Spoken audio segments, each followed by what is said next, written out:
नमस्कार, हूनबिल टीवी देख रहे हैं आप। मैं हूं आपके साथ विशाल कर खबरों की शुरुआत करेंगे बड़ी खबर से। उत्तराखंड में मानसून का इंतजार जारी। देहरादून समेत 8 जिलों के लिए येलो अलर्ट भी जारी। उत्तरकाशी, चमोली, रुद्रप्रयाग और पिथौरागढ़ में बारिश के भी आसार। तेज हवाएं चलने की संभावना। गर्जना, आकाशीय बिजली को लेकर लोगों को सतर्क रहने की भी सलाह। ये बड़ी खबर आप तक पहुंचा रहे हैं, जहां पर उत्तराखंड में मौसम का मिजाज एक बार फिर बिगड़ने वाला है। और ऐसे में 8 जिलों के लिए मौसम विभाग ने अलर्ट भी इस दौरान जारी कर दिया है। उत्तरकाशी, चमोली, रुद्रप्रयाग समेत पिथौरागढ़ में भी बारिश देखने को मिल सकती है। तेज हवाएं चलने की पूरी संभावना इस दौरान जताई गई है और अगले कुछ दिन मौसम ऐसा ही बने रहने का अनुमान भी जारी किया गया है। तो आकाशीय बिजली को लेकर भी और गर्जना को लेकर भी लोगों को सतर्क रहने को कहा गया है। उत्तराखंड में मानसून का इंतजार जारी है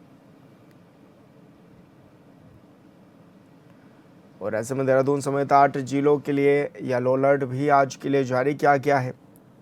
पहाड़ से लेकर मैदान तक बारिश का दौर देखने को मिल सकता है। उत्तरकाशी, चमोली, रुद्रप्रयाग और पिथौरागढ़ में बारिश के आसार रहेंगे। इसी के साथ ही तेज हवाएं चलने की संभावना भी बताई गई है।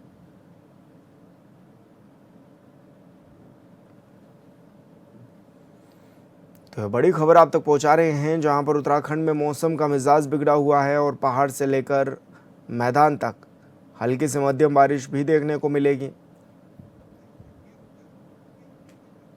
और संवाददाता संजय कुमार हमारे साथ फोन लाइन पर जुड़ गए हैं। संजय, क्या कुछ जानकारी मिल पा रही है, किस तरह का मौसम अभी बना हुआ है और क्या कुछ अनुमान भी जारी किया गया है मौसम विभाग की ओर से? जी देखिए, चमोली जनपद की बात की जाए तो लगातार यहाँ पे पूर्वानुमान जो है मौसम विभाग द्वारा जारी किए जा रहे हैं। हालांकि ये जो दबाव जो है बन रहा है, हर बार जो है 5 से 10 मिनट जो है बारिश के का अंदेशा जो है जताया जाता है, लेकिन जो तेज हवाएं जो शाम को चलती है तो उसके बाद जो एक बार फिर जो है मौसम शुष्क नजर आता है। हालांकि जो चमोली जनपद के ऊंचाई वाले इलाके हैं वहाँ जो है कल भी इन इलाकों में हल्की बर्फबारी हुई थी, लेकिन निचले इलाकों में जिस तरह जो है तपिश बढ़ रही है और उस पे जो है मौसम विभाग द्वारा अलर्ट जारी किया जा रहा है और तेज अंधेर सहित जो है हल्की बारिश की जो चेतावनी दी जा रही है। लेकिन फिलहाल चमोली जनपद के जो इन निचले इलाके हैं, बद्रीनाथ धाम सहित जो ज्योतिर्मठ और इसके आसपास के धौलीगंगा घाटी, अलकनंदा घाटी के क्षेत्र हैं, उनमें बिल्कुल अभी शुष्कता जो है छाई हुई है। अभी हल्की बादल जो है अभी भी नजर आ रहे हैं, लेकिन मौसम शुष्क बना हुआ है और इंतजार इसी का है कि जो प्री मानसून की जो दस्तक है वो कब जो है जो चमोली जनपद में होती है। जी, ऐसे में तीर्थयात्री भी बड़ी संख्या में क्योंकि संजय पहुंच रहे हैं, तो उनके लिए क्या कुछ एडवाइजरी भी जारी की गई है या फिर क्या कुछ अपील अभी की जा रही है उन सभी लोगों से? देखिए, प्रशासन जो है बिल्कुल नजर बनाए हुए है और जिस तरह निदेशक मौसम विज्ञान विभाग द्वारा जो है अलर्ट और पूर्वानुमान जारी किया जाता है, तो उसके बाद जिला स्तर पर जो सभी जो एजेंसियां हैं, आपदा प्रबंधन तंत्र है, उसको अलर्ट मोड पे रखा जाता है। वो एक नियमित जो कार्य जो है बन चुका है और लगातार जो एसडीआरएफ जो है बद्रीनाथ, केदारनाथ सहित Hemkund Sahib, valley of flower और घांगरा बेस कैंप में जो है तैनात है। लेकिन शुष्क मौसम है, तपिश का मौसम है और यात्रा जो है बिल्कुल सुगमता के साथ जारी है। कहीं किसी तरह की कोई इस तरह की घटना जो है अभी सामने नजर नहीं आ रही, लेकिन प्रशासन बिल्कुल चौकन्ना है और अभी जो मानसून को लेकर के जो है सबकी निगाहें जो है आसमान पे ही है कि कब जो है प्री मानसून का जो है पहली बारिश सीमांत में होती है। जी, जी बिल्कुल संजय, बहुत शुक्रिया आपका तमाम जानकारी साझा करने के लिए। उत्तराखंड के रुद्रप्रयाग में नगरासू स्थित गुरुद्वारे में हुए विवाद को लेकर डीएम विशाल मिश्रा ने बयान दिया है। उन्होंने कहा कि नगरासू के एक गुरुद्वारे में निहंग सिखों, गुरुद्वारा प्रबंधन और वहां रहने वाले सिख सेवादारों के बीच विवाद हो गया था, लेकिन अब गुरुद्वारे में अरदास, लंगर और प्रार्थनाएं शांति से और बिना किसी रुकावट के चल रही हैं। गुरुद्वारे में लोगों का आना जाना भी सुचारू रूप से हो रहा है, किसी को कोई परेशानी नहीं हो रही है। ऐसी किसी भी अफवाह पर ध्यान ना दें। गुरुद्वारे पर कब्जा कर लिया गया है, किसी को बंधक बना लिया गया है या कोई हिंसा हुई है, ऐसी कोई घटना नहीं हुई है। गुरुद्वारे की प्रबंधन समिति पूरी तरह से शांतिपूर्ण माहौल में काम कर रही है, किसी भी तरह की कोई समस्या अब नहीं है।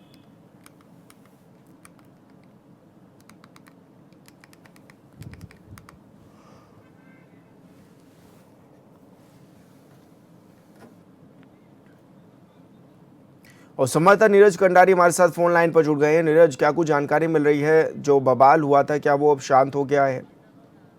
जी, विशाल देखिए रुद्रप्रयाग जिले की जो नगरासो है वहाँ पे निहंग सिख और जो गुरुद्वारा ट्रस्ट है उसके बीच कोई मामूली यहाँ पे बातचीत हुई। तो इसके बाद एक बड़ा बवाल यहाँ पे था और तानातानी का माहौल यहाँ पे चल रहा था। लेकिन रुद्रप्रयाग के जो डीएम है उनका एक बयान यहाँ पे सामने आया है कि जो गुरुद्वारा समिति और निहंगों के बीच विवाद हुआ था वो शांत हुआ है और उसके बाद जो गुरुद्वारा में है अरदास यहाँ पे लगातार शांतिपूर्वक चल रही है, लंगर यहाँ पे लगाए जा रहे हैं और जो प्रार्थना सभाएं हैं वो यहाँ पे हो रही है और जो विवाद हुआ था उसको शांत किया गया है, शांत हुआ है और पूरी शांति व्यवस्था यहाँ पे कायम है। किसी को भी यहाँ पे पैनिक होने की जरूरत नहीं है और जो अफवाहें फैला रहे हैं उनको भी प्रशासन के द्वारा अलर्ट किया गया है कि ऐसी अफवाहें न फैलाएं कि गुरुद्वारा में ऐसा हो रहा है। लेकिन यहाँ कोई ऐसी यहाँ पे बात नहीं है और डीएम का साफ तौर पर कहना है कि जो भी माहौल है वो बिल्कुल शांतिपूर्ण यहाँ पे चल रहा है।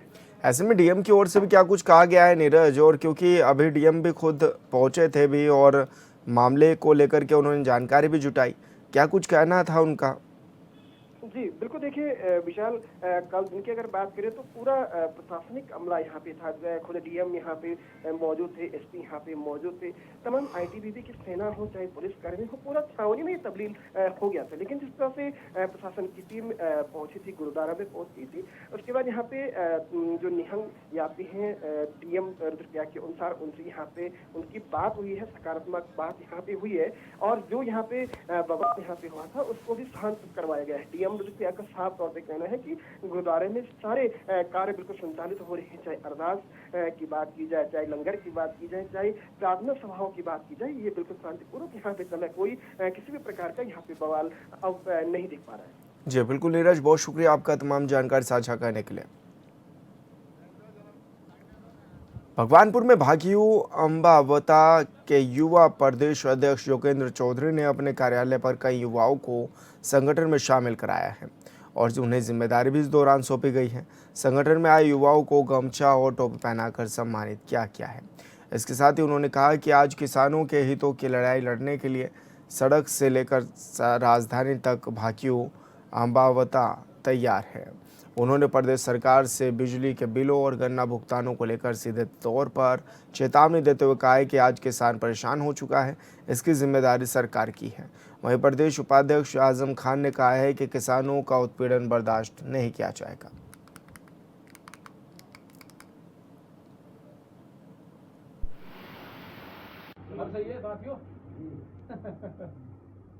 भारतीय किसान यूनियन जिंदाबाद। हमारे राष्ट्रीय अध्यक्ष ऋषिपाल अम्बावता जी हमेशा किसानों के साथ लड़े हैं। 30 साल से इनका संगठन, 35 साल इनका संगठन चल रहा है और जो इकबालपुर गन्ने का मील का पेनिट यूनि मिल रहा है, इसके लिए भी हर किसानों के साथ ये खड़े हुए हैं। और बिजली का मीटर जो स्मार्ट मीटर सरचार्ज बढ़ा रहा हो, गैस बढ़ रहे, उसके लिए भी हम राष्ट्रीय स्तर तक लड़ाई लड़ रहे हैं। भारतीय किसान यूनियन मावर पिछले कई वर्षों से जमीन स्तर पर काम कर रही है और किसानों की हित की लड़ाई लड़ रही है। आगे भी हमेशा इसी तरह लड़ाई लड़ती रहेगी। जैसे हमारे स्मार्ट मीटर आजकल सरकार द्वारा किसानों पर लाठीचार्ज फलाना हो रखा है, उस पर किसान यूनियन जोर शोर से काम कर रही है और काम करती रहेगी। द्वाराहाट विधानसभा के ग्रामीण क्षेत्रों में इन दिनों आदि मास के चलते भागवत कथाओं का दौर जारी है। पूरे क्षेत्र में भक्ति का बयार बह रही है और इसी क्रम में छत्ती नाखाल के गवेल मंदिर में राम कथा का आयोजन भी किया जा रहा है।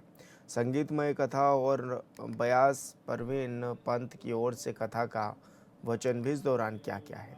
इस मौके पर प्रतिदिन भंडारा कर का प्रसाद भी वितरित किया जा रहा है।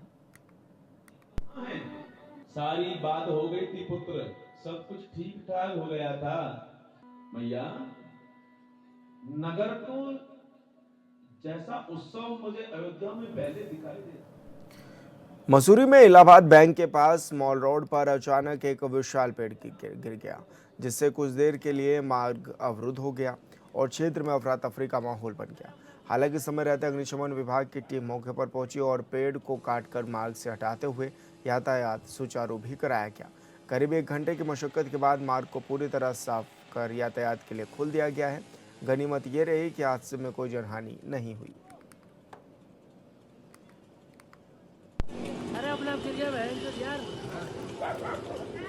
मसूरी मॉल रोड पर अवैध पटरी कारोबार के खिलाफ चलाए गए नगर पालिका के अतिक्रमण हटाओ अभियान के दौरान विवाद खड़ा हो गया है।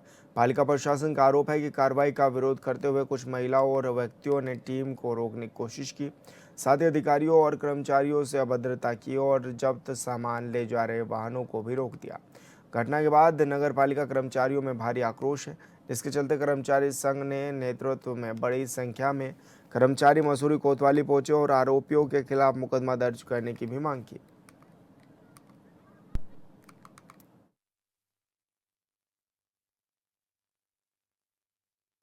आपने कहा जैसे फोन करा हमने आदमी भेजे, अपने भेजे नहीं भेजे। तो रात्रि टीम है जो अतिक्रमण अभियान चला रही थी, प्रशासन के आदेशानुसार टीएससी कमेटी जो गठित थी उसके आदेशों का अनुपालन होना था। हमारे 2 कर्मचारी और उसमें जो है हमारे मुख्य अधिकारी, अधिशासी अधिकारी जो है मौजूद थे और उनके साथ जो है इन व्यक्तियों द्वारा जो है अभद्रता की गई। हमारे अधिशासी अधिकारी महोदय की गाड़ी के समक्ष आके उनके साथ बहुत अपशब्दों का प्रयोग किया गया।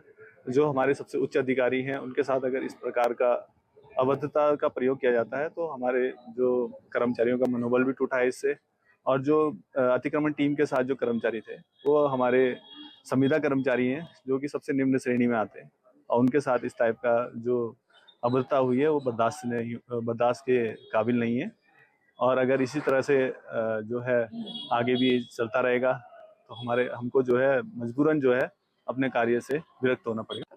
पालिका द्वारा एक गठित अतिक्रमण की टीम अपना काम कर रही थी रात्रि को और कुछ व्यक्तियों द्वारा उनके कार्य में बाधा पहुंचाते हुए उनके साथ अभद्रता की गई है। उन पे छेड़खानी का आरोप लगाया गया और बदतमीजी भी की, हाथापाई की नौबत भी आई थी और जिससे कर्मचारियों का मनोबल टूट रखा है। और इसी तरह से और क्योंकि उस घटनाक्रम में हमारे पालिका के सम्मानित अधिशासी अधिकारी जी भी मौजूद थे और जब सबसे बड़े अधिकारी के साथ इस तरह की बदतमीजी और इस तरह की हरकतें की जाएंगी तो आम कर्मचारी का मनोबल टूटता है और इससे कर्मचारियों में अपने आप को कमज़ोर और हताश महसूस कर रहे हैं।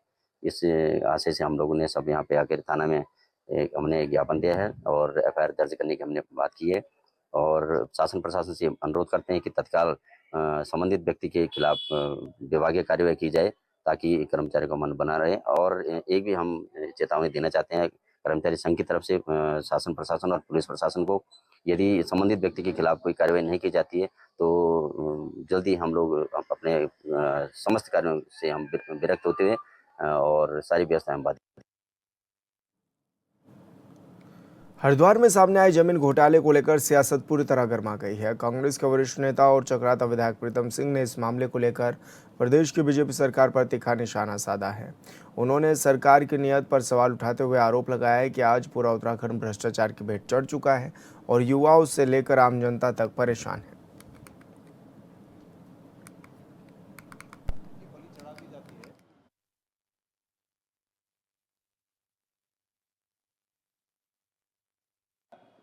महेंद्र भट्ट जी राज्यसभा के सांसद हैं, बीजेपी के नेता। हरिद्वार के अंदर जो भूमि घोटाला हुआ है उसमें सरकार ने कार्रवाई की है और एक अधिकारी की बर्खास्तगी की मांग और बाकी 3 के खिलाफ भी कार्रवाई सरकार ने की है।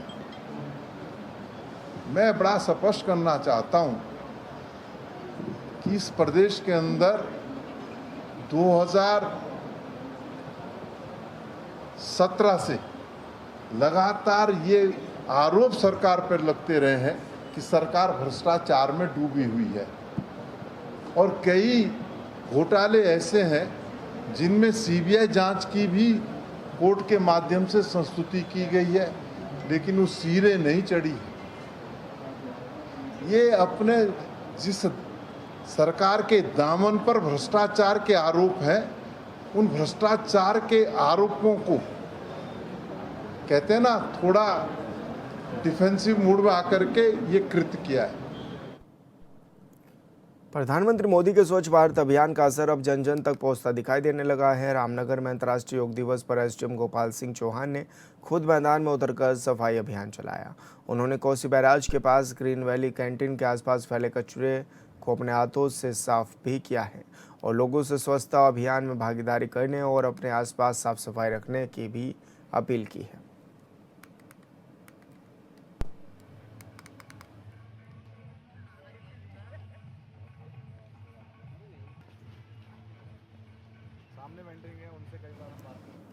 रामनगर के ग्राम पेरूमदारा में पैदल अपनी ड्यूटी पर जा रहे एक व्यक्ति को तेज रफ्तार अज्ञात कार ने टक्कर मार दी। गंभीर रूप से घायल युवक को अस्पताल में ले जाया गया, जहां डॉक्टरों ने उसे मृत घोषित कर दिया। सूचना पर पहुंची पुलिस ने मृतक के शव को पोस्टमार्टम के लिए भेज दिया है और आगे की कार्रवाई में भी पुलिस जुट गई है। उत्तराखंड में बीजेपी की सरकार के विकास कार्यों से जनता खुश है या नाराज, ये तो वक्त के साथ पता चलेगा। लेकिन चमोली के पोखरी में जो हुआ वो अपने आप में कई सवाल खड़े कर रहा है। अगर किसी इलाके में विकास कार्य नहीं होगा और लोगों को परेशानी होगी तो सवाल तो उठेंगे ही। चमोली के पोखरी में कुछ लोगों ने विकास कार्य नहीं होने पर बीजेपी के प्रदेश अध्यक्ष का काफिला रोक दिया, नारेबाजी कर दी, जिसके बाद महेंद्र भट्ट ने वीडियो जारी कर सफाई दी तो लेकिन धमकी भी दे डाली। लड़ने के मूड में इस प्रकार वातावरण खड़ा करोगे तो भारतीय जनता पार्टी कार्यकर्ता भी चूड़ी पहन कर नहीं बैठा हुआ है।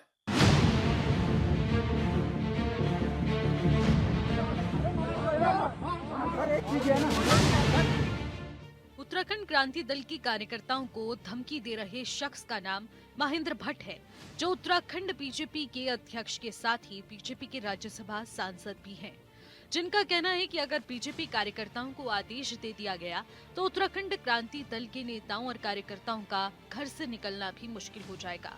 उन्होंने कहा कि इस तरह की घटनाएं लोकतांत्रिक परंपराओं के अनुरूप नहीं है और यदि कोई टकराव का माहौल बनाने का प्रयास करेगा तो उसके नकारात्मक परिणाम सामने आ सकते हैं। मुद्दे देखो, केवल सोशल मीडिया में प्रचार पाने का कार्य कुछ लोगों द्वारा किया जा रहा है।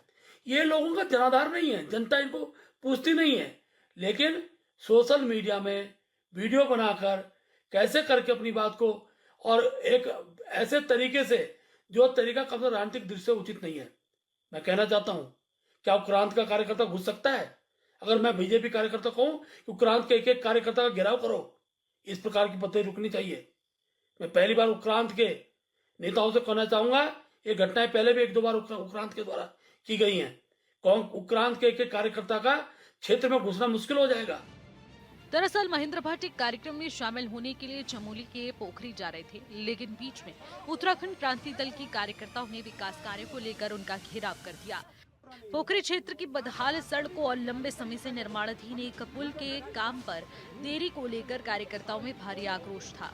बहस के दौरान बीजेपी के प्रदेश अध्यक्ष महेंद्र भट्ट ये कहते सुनाई दिए गए, पहले चुनाव लड़ो, जीतो और तब विकास करो। इस बयान पर यूकेटी कार्यकर्ताओं ने सख्त नाराजगी जताई और कहा कि राज्य में भाजपा की सरकार है, इसलिए जनता के प्रति उनकी जवाबदेही बनती है।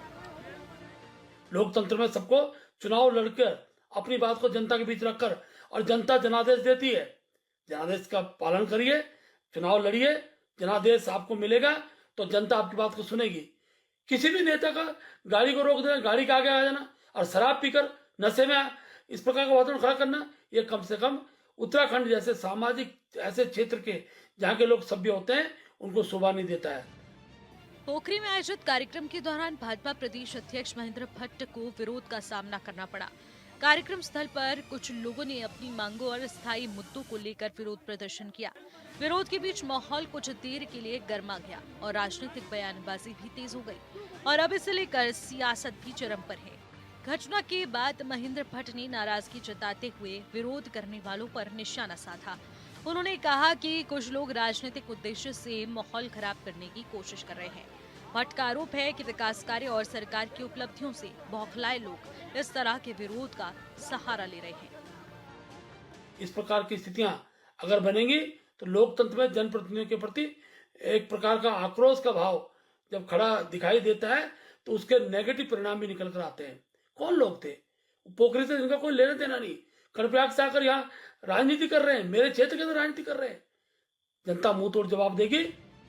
इधर भाजपा प्रदेश महामंत्री कुंदन परिहार ने पार्टी के प्रदेश अध्यक्ष के बयान पर बचाव किया। उन्होंने कहा कि लोकतंत्र में प्रत्येक राजनीतिक दल को अपनी बात रखने, प्रचार प्रसार करने और विरोध दर्ज करने का पूरा अधिकार है, लेकिन किसी व्यक्ति को धमकाना, उसकी गाड़ी रोकना या अभद्र व्यवहार करना किसी भी स्थिति में उचित नहीं है। देखिए, किसी भी राजनीतिक पार्टी को अपनी पार्टी का प्रचार प्रसार करने का अधिकार है और अपनी पार्टी को भी वो बढ़ाए, इसके लिए भी वो प्रयासरत करने का उसको अधिकार है।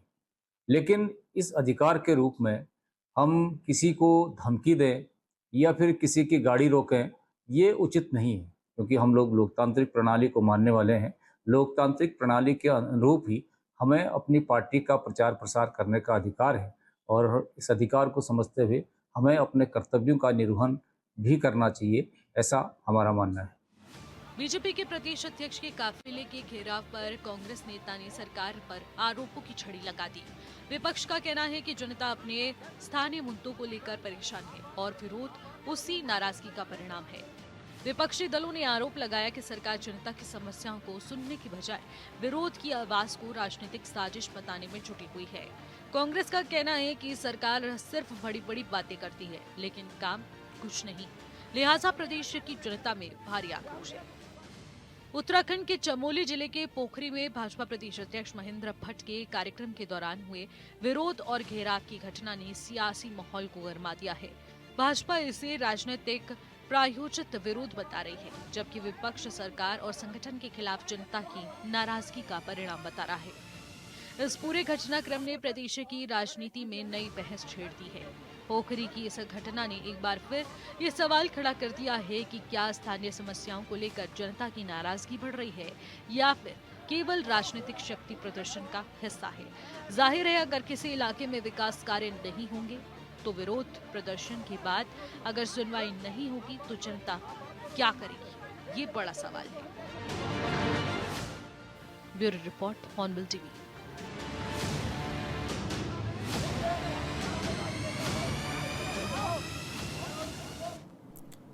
और फिलहाल इस बुलेटिन में मेरे साथ इतना ही। आप देखते रहिए हॉर्नबिल टीवी। नमस्कार।